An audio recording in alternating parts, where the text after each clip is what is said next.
ပရိသတ်များရှင်ခီးသွားရင်လမ်းမပြီးတော့လူသူမရှိတဲ့ဆရာဟောင်းတစ်ခုမှတယောက်တည်းအိတ်ခဲ့ရဘူးသလား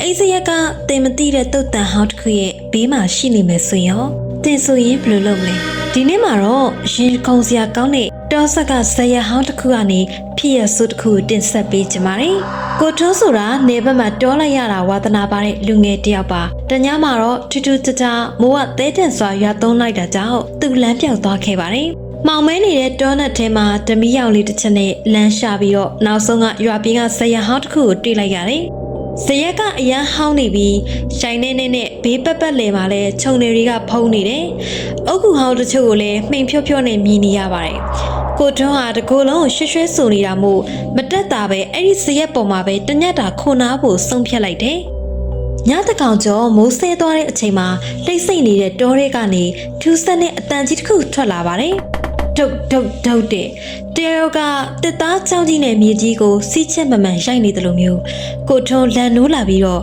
ဓမီနဲ့ဇရက်အောက်ကိုလှမ်းကြည့်လိုက်တဲ့အခါမှာကုန်းနဲ့မြေကြီးတူးနေတဲ့အဖွားကိုတယောက်ကိုတွေ့လိုက်ရတယ်ကိုထွန်းကအဖွားဒီညာကြီးမင်းကြီးဘာလုပ်နေတာလဲလို့လှမ်းမိလိုက်တယ်အဲ့ချိန်မှာအဖွားကခေါင်းမဖော်ဘဲနဲ့တုံရီအတန်ကြီးနဲ့ပြန်ပြောတယ်ပြောက်နေလို့ငါကြီးရဲ့ငါဟာလေးပြောက်နေလို့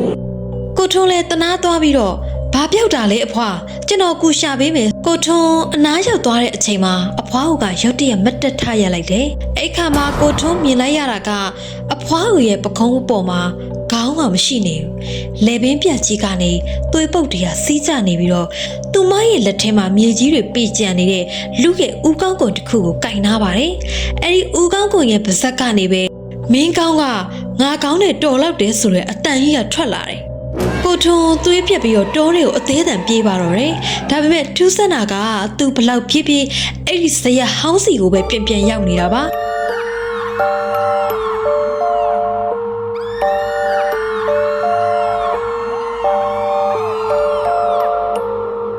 အိတ်ဆက်လက်ချောင်းကြီးတွေဟာသူ့ရဲ့လေဘင်းကိုလာညှစ်တာကိုခံလိုက်ရပါတော့တယ်။မနက်လင်းတော့ရွာသားတွေကဇယနားမှာကိုထွန်းကိုတွေ့ကြတယ်။ကိုထွန်းကအသက်ရှင်နေပေမဲ့သူ့ရဲ့မျက်နှာကအဖွားကိုတယောက်လိုတွန့်လိန်နေပြီးတော့ဘာစကားမှမပြောတော့ပါဘူး။သူဟာညစဉ်ညတိုင်းမြေကြီးကိုတုတ်နဲ့ထုနေပြီးတော့တူးနေတတ်တယ်။တကယ်တော့အပြင်မှာရှိနေတဲ့ကိုထွန်းဟာအဖွားအိုရဲ့ဝိညာဉ်ပူးကတ်သွားတာပါ။တကယ်ကိုထွန်းကတော့အဲ့ဒီဇယအောက်ကမြေချင်းထဲမှာနှလုံးအပြူသားနဲ့အရှင်လက်မြေမြုပ်ခံထားရပြီးကဲပါလို့အတန်တိတ်အော်ဟစ်နေရပါတယ်။